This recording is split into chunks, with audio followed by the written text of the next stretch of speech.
இந்த விதி என்பது நம்மை மீறி நடப்பது. நம்ம முயற்சியில் ஒரு உதாரணம் சொல்கிறேன். ஒரு பையனுக்கு காலேஜில் படிக்கிறான், அவனுக்கு ரஜினிகாந்த் படத்தை லிங்கா முதல் நாளே பார்க்கணும்னு ஆசை. Black colour ticket.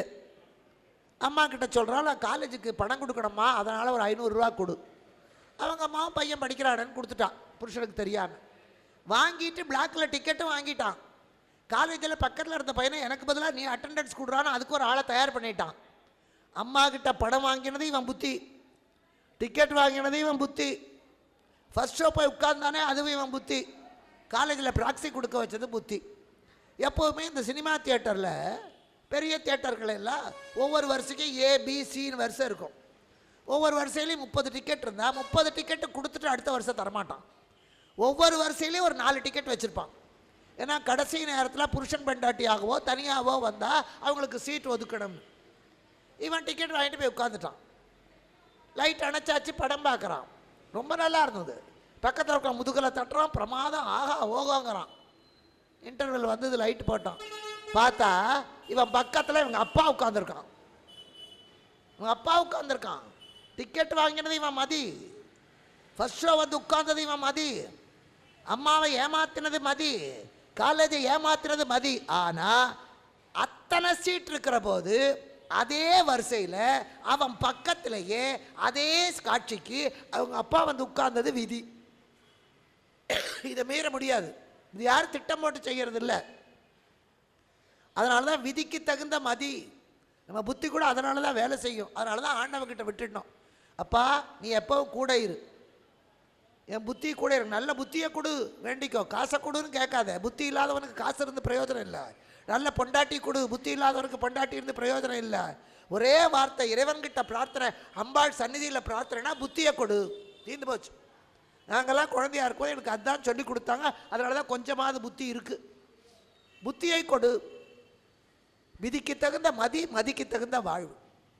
இப்போ தர்மபுத்திரர் அரண்மனையில் இருக்கிற போது அவரை பார்க்க வியாசர் வருகிறார். வணங்குறான். என்னுடைய எதிர்காலம் எப்படி இருக்கும் கேட்கப்படாது. கோழி ஜோசியம், காக்கா ஜோசியம், குருவி ஜோசியம் கையை போய் நீட்ட வேண்டியது. எதிர்காலம் எப்படி இருக்கும் அவன் எதிர்காலமே அவனுக்கு தெரியல. நம்ம எதிர்காலம் தெரிஞ்சு என்ன பண்ணுவோம்? நாம் எப்போ சாவோம் கடவுள் நமக்கு சொல்லாமல் இருக்கானே, அதுக்காக கடவுளுக்கு நன்றி சொல்லணும். தெரிஞ்சால் பைத்தியக்கார ஆஸ்பத்திரி திறந்து விட்ட மாதிரி இருக்கும், பாரதமாக கேட்டுட்டு இருப்போம். அப்போது ஆண்டவனே தெரியாமல் வச்சதை நம்ம தெரிஞ்சுக்கணும்னு அவசியம் இல்லை. நாளைக்கு என்ன நடக்குது ஆண்டவன் பாடு. இன்னைக்கு விதை போடு, அதோட வேலை. நாளைக்கு அது முளைக்குமா முளைக்காதா அவன் பார்த்துப்பான். இங்கே அதனால தர்மபுத்திரர் கேட்கிறார், எதிர்காலம் எப்படி இருக்கும்? வியாசர் சொன்னார், தர்மா, என்றைக்கு நீ கனவிலே சிகப்பு ஆடை உடுத்துக்கொண்டு உடல் முழுக்க திருநீர் பூசிக்கொண்டு கையிலே சூலத்தை ஏந்தி கொண்டு சிவபெருமான் தெற்கு நோக்கி போவது போல கனவு காண்கிறாயோ, அன்றிலே இருந்து சரியாக 13வது வருஷம் உன்னாலே ஒரு உலக நாசம் ஏற்படும். இவருக்கு தூக்கமே வரல. தெரிஞ்சுக்காம இருந்தால் நிம்மதியாக தூங்கியிருக்கலாம். இன்னும் 13 வருஷம் கிடக்கு. காவேரி காத தூரம் இருக்கிறச்சே வேட்டியை மடிச்சு கட்டி பிரயோஜனம் இல்லை. இவருக்கு தூக்கம் வரல. குரங்க நினைக்காம மருந்து சாப்பிடுனா குரங்க நினைக்கப்படாதுன்னு அதையே நினைப்போம். இவரும் நினைக்கிறார், ஐயோ என்னாலே ஒரு உலக யுத்தம் வருமா. இவர் ஒரு சபதம் எடுத்தான். ஆண்டவன் கையில் விடலை. எல்லாத்துக்கும் கூப்பிடுற கிருஷ்ணன்கிட்ட விட்டுருக்கணும். கிருஷ்ணா ஆபத்து வராமல் நீ காப்பாற்று. கேட்கல.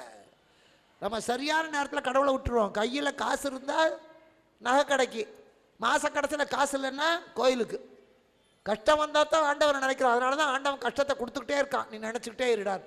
எல்லாருக்கும் எல்லாத்தையும் கொடுத்தா கோயிலுக்கே ஆள் வராது இங்கே. அதனால் இவர் தூங்காமல் நினைத்து கொண்டிருக்கா. கிருஷ்ணனை நினைக்கணும்னு தோணலை. தனக்குத்தானே ஒரு சட்டம் போட்டான். யாரிடத்திலேயும் நான் பகைமை பாராட்ட மாட்டேன். யார் என்ன சொன்னாலும் நான் அடங்கி போவேன். என்னாலே ஒரு யுத்தம் வராமல் பார்த்துக்கொள்வேன். இது இவராக போட்ட முடிவு. அந்த நேரத்தில் விதுரர் வருகிறார். விதுரர் சொல்கிறார், தர்மபுத்திரா, துரியோதனன் ஒரு மண்டபம் கட்டி இருக்கிறான், அதை காண உன்னை அழைக்கிறான். ஆனால் அது ஒப்புக்குத்தான். சூதாடி உன்னை கவிழ்ப்பதற்காக திட்டம் போட்டிருக்கிறார்கள், வராதே. வெளிப்படையாக சொன்னார். ஜூலியஸ் சீசர் கடைசி நாள் கூட்டத்துக்கு கிளம்புறான். அப்போ ஒரு கடிதத்தை கொடுத்தான் ஒருத்தன். அதில் உன்னை கொல்லுவதற்கு திட்டம் போட்டிருக்கிறார்கள், நீ போகாதேன்னு அந்த கடிதம். இவன் என்ன பண்ணான், அந்த கடிதத்தை வாங்கி அவசரத்தில் இடுப்பில் சொல்லிட்டு படித்து பார்க்காமையே போயிட்டான். அங்கே போன உடனே அவனுடைய நண்பனே அவனை குத்தி கொண்டான். புரூட்டஸை. ஏன்னா விதிக்கு தகுந்த மதி. இப்போ இங்கேயும் தர்மபுத்திரர் இடத்துல வித்துரர் சொல்லுகிறார். ஆனால் தர்மபுத்திரன் சொல்கிறான், நான் வராட்டா துரியோதனனுக்கு கோபம் வரும். நம்ம வீட்டு விசேஷத்துக்கு ஒருத்தன் வந்தான்னா அவன் வீட்டு விசேஷத்துக்கு நம்ம போகணும். அவன் குடும்பத்தோடு வந்தால் நம்ம குடும்பத்தோடு போகணும், இல்லைன்னா பகை வரும். நான் தான் எழுச்சவாயினான், அதனால் நான் போகாமல் இருக்க முடியாது, பார்த்து கொள்கிறேன். வித்துரர் திரும்பிட்டார். இப்போ தர்மபுத்திரர் கிளம்புறார். அவர் மட்டும் போகாமல் இருந்திருந்தாலும் பிரச்சனை இல்லை, அவர் மட்டும் போயிருந்தாலும் பிரச்சனை இல்லை, குடும்பத்தோடு கிளம்பினார். பாஞ்சாலியை அழைத்து கொண்டு போனார். அப்பவும் தெய்வம் தடுத்தது. இந்த சகுனம் என்பது நிச்சயம், அது எதிர்பாராமல் வர்றது. நம்ம கோயிலை சுற்றிக்கிட்டே இருக்கோம், ஒரு பொண்ணுக்கு ஒரு மாப்பிள்ளை பார்த்துருக்கோம், இந்த இடம் அமையணுமேம்மா நினச்சிக்கிட்டே இருப்போம்.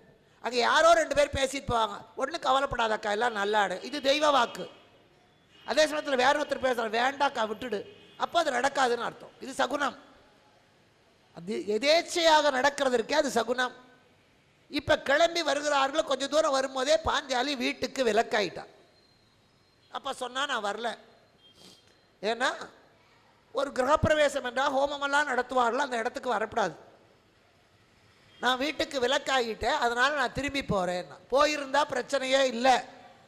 ஆனால் தர்மபுத்திரர் விதி, அவர் சொன்னால் இல்லை இல்லை, துரியோதன குடும்பத்தோட ராஜசூய யாகத்துக்கு வந்திருக்கிறான், நாம் போகாட்டா தப்பு, நீ வா, நாம் என்ன காட்டுக்கா போகிறோம், அதான் வாக்கு.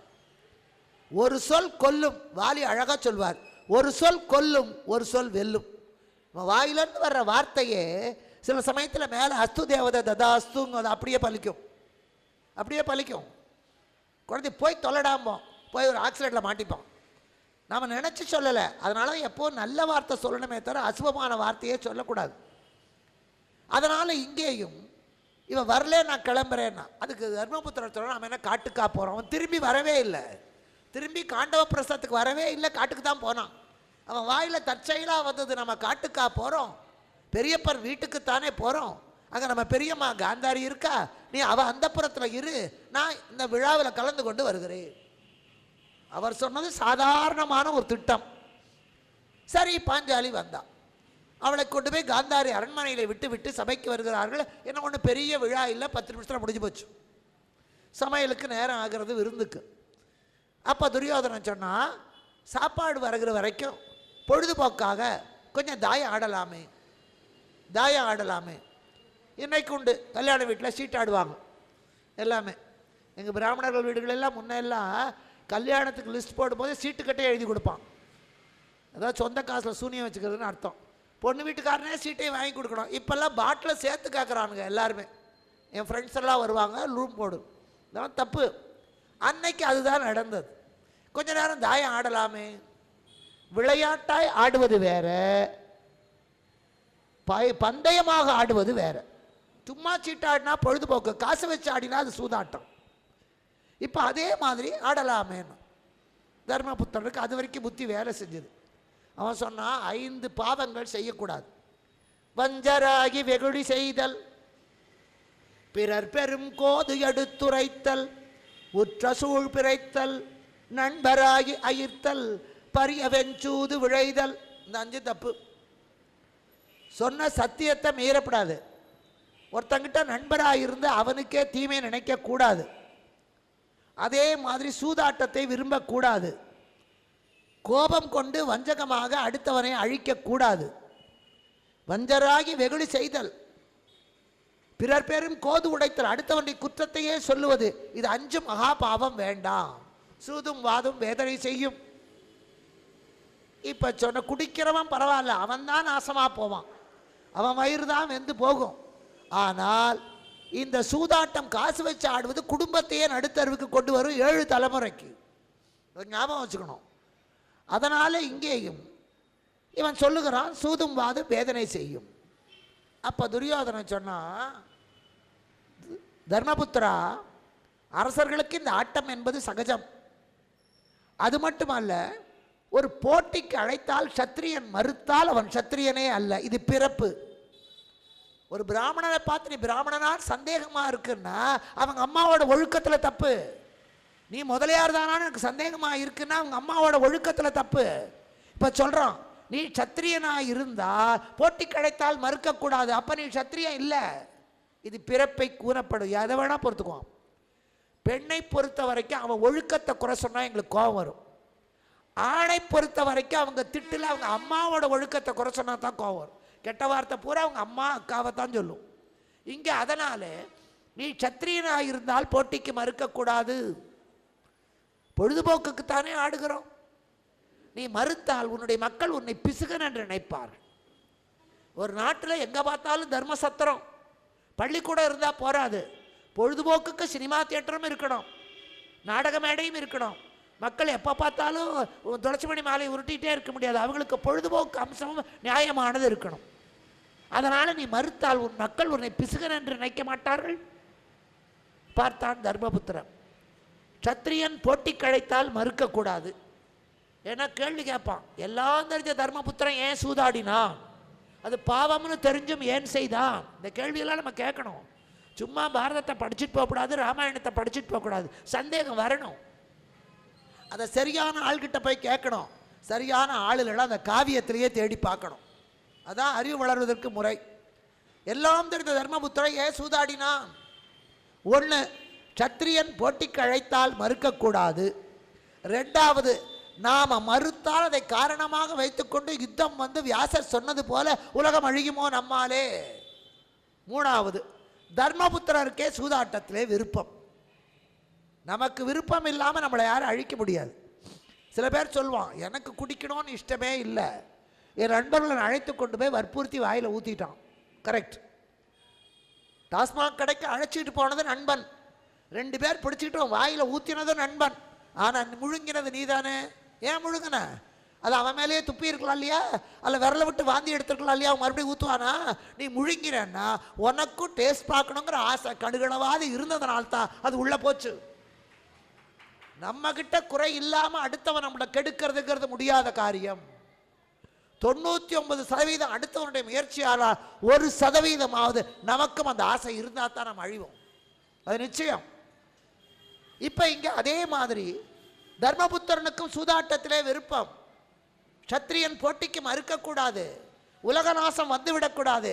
இந்த 3 காரணத்துக்காக விளையாட்டா ஆட ஆரம்பித்தோம். அப்போ சொன்னான் துரியோதனை, சும்மா ஆடினா அதில் ஒரு விறுவிறுப்பு இருக்காது, அதனால பணயம் வச்சு ஆடுவோம். தர்மபுத்திரன் திகைத்தார். உடனே துரியோதனன் சொன்னான், கவலைப்படாதே, நீ 1 ரூபா வச்சா நான் 9 ரூபா வைக்கிறேன். என்னைக்கும் சொல்லலாம், 1 சொன்னால் 9 சொல்கிறான். நீ 1 வச்ச நீ 1 குதிரை வச்சா நான் 9 குதிரை வைக்கிறேன். நீ 1 வீடு வச்சா நான் 9 வீடு வைக்கிறேன். ஜெயிச்சா உனக்கு 9 பங்கு கிடைக்கும், தோத்தா 1 பங்கு தாண்டா போகும். இது கேட்க நல்லா இருக்கு. இந்த ராஜபுதன பாலைவனத்தில் ஒட்டகத்து முதுகில் நிறைய சுமையேற்றுவான், அது தவிக்கும்.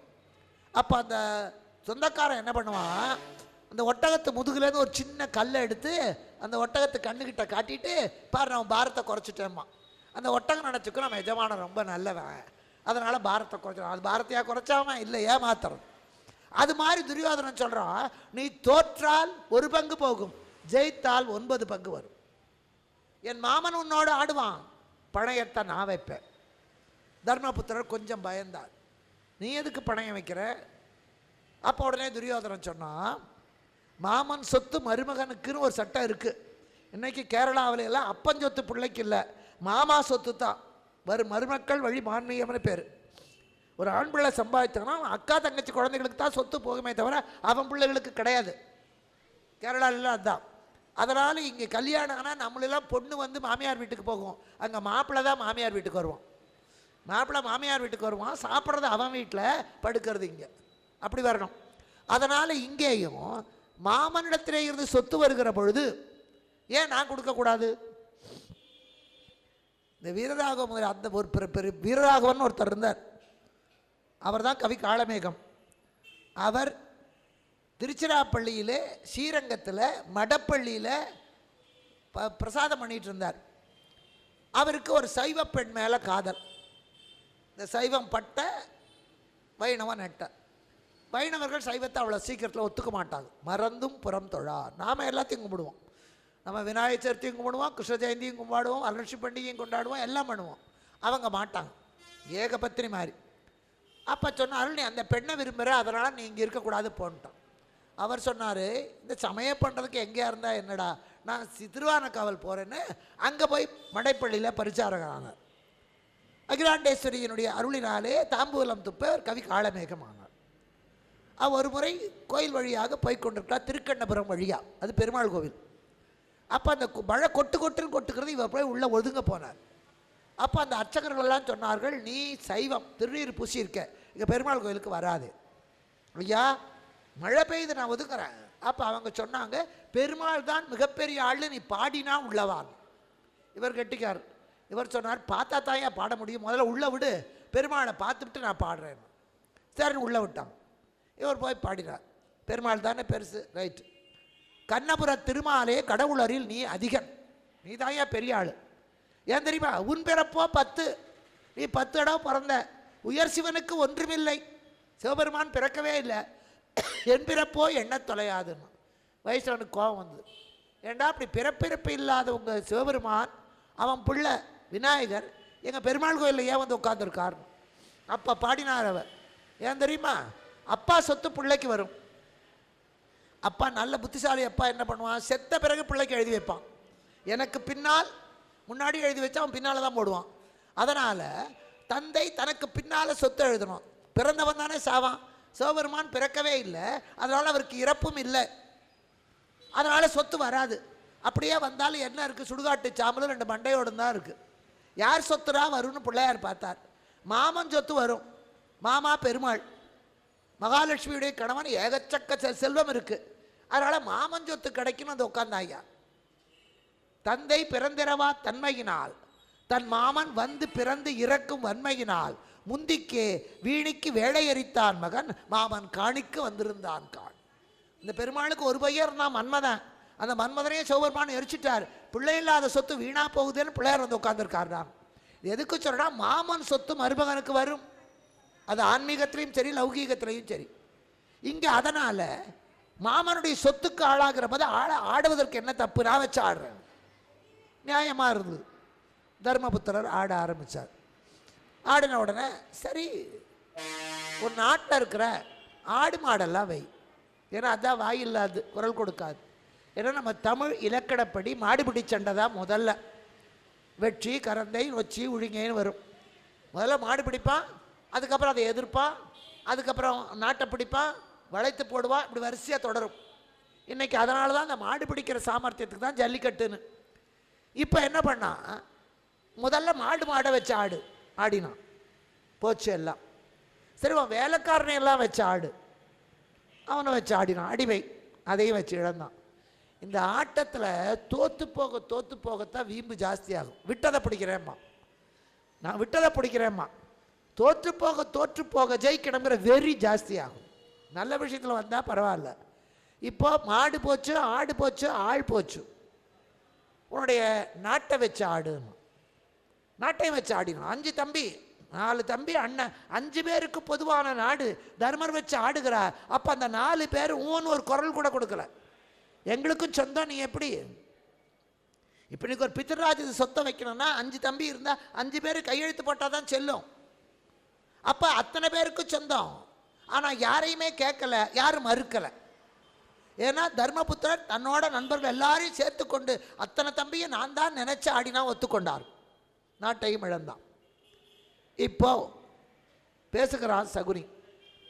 ஆடிழந்து விட்டான் தர்மன், ஆளிழந்து விட்டான். மாடிழந்து விட்டான் தர்மன் மந்தை மந்தையாக, ஆடிழந்து விட்டான் தர்மம் ஆளிழந்து விட்டான். பீடிழந்த சகுனி பின்னும் பேசல் விட்டான், நாடிழக்கவில்லை தர்மா நாட்டை வைத்திடன்றான். நாட்டை வைக்கிறடா, வச்சு ஆடு வச்சான், நாட்டையும் இழந்தான். இப்போ சொன்னான், உனக்கு அதிர்ஷ்டம் இல்லைடா, உன் தம்பியை வச்சு ஆடு, அவன் அதிர்ஷ்டத்தில் ஜெயிப்பேன். முன்னெல்லாம் இந்த லாட்ரி சீட்டு இருக்கிற போது நான் ஊராக பேச போவேன். சில பேர் என்கிட்ட வந்து கேட்பாங்க, ஏங்க நீங்கள் குடியாத்தம் போகிறீங்களா? ஆமாம். நீங்கள் திருநெல்வேலி போகிறீங்களா? ஆமாம். எனக்கு ஒரு உதவி செய்கிறீங்களா? என்னங்க வேணும்? நான் சொல்லுவேன், திருநெல்வேலியிலேருந்து அல்வா வாங்கிட்டு சொல்லுவார். நான் நினைப்பேன், ஒருத்தர் எனக்கு ஒரு லாட்ரி சீட்டு வாங்கிட்டு வாங்க. ஏன்? உங்கள் கையால் வாங்கினா எனக்கு விழும், என் கையால் வாங்கினா எனக்கே விடலை, நான் தான் விழுந்து அடிபட்டுக்கிட்டு நிற்கிறேன். அப்போ அடுத்தவனுக்கு வருமா? அவர் ஆசை.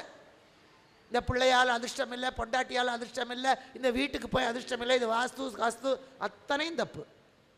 நம்முடைய வினை என்ன இருக்கோ அதைத்தான் அனுபவிப்போம். இறப்பும் பிறப்பும் பிறர் தர வாரா. நாம தான் நம்முடைய தன்னைத்தான் நிலைநிறுத்துவானும் தன்னை கீழிருப்பானும் தான்.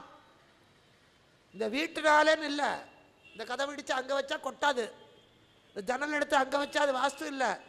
நீ நல்ல காரியத்தை பண்ணு, நல்லதை செய்யு, பெத்தவனுக்கு சோறு போடு, பெண்டாட்டிக்கு உண்மையாயிரு, புருஷனுக்கு நல்லபடாயிரு, பிறந்த குழந்தைகளை நல்லபடியாக வளர்த்துக்கொடு, தானம் செய், தர்மம் செய், உன் வீடு உனக்கு கொட்டும். நீ ஊரை அடித்து உரையில போட்டுட்டு கதவை அடித்து வச்சா மட்டும் வந்துருமா? அதெல்லாம் சும்மா. பிறக்கிறதுக்கு ஒரு வீடு இல்லை, இறக்கிறதுக்கு ஒரு வீடு இல்லை. எங்கே வேணாலும் பிறக்கலாம், எங்கே வேணாலும் இறக்கலாம். ஒருத்தர் செத்து போயிட்டா அந்த வீடு மோசமா? இப்போ எங்கே சாகிறது? நடுத்தருவு இல்லையா? தப்பு அதெல்லாம். அதனால் நீங்கள் இந்த ராசின்னு நினச்சிக்கிட்டு, இந்த பிள்ளை பிறந்த ராசி, எனக்கு தெரிஞ்சு ஒருத்தர் திருவண்ணாமலையில் ஒரு டாக்டர், ஒரே பையன் குழந்தை, எவனோ ஒருத்தன் சொன்னானோ அப்பாவும் பிள்ளையும் ஒருத்தர் மூஞ்சி ஒருத்தர் பார்த்துக்கப்படாது, பிறந்ததுலேருந்து அந்த குழந்தைய அவங்க வளர்க்குறதே இல்லை.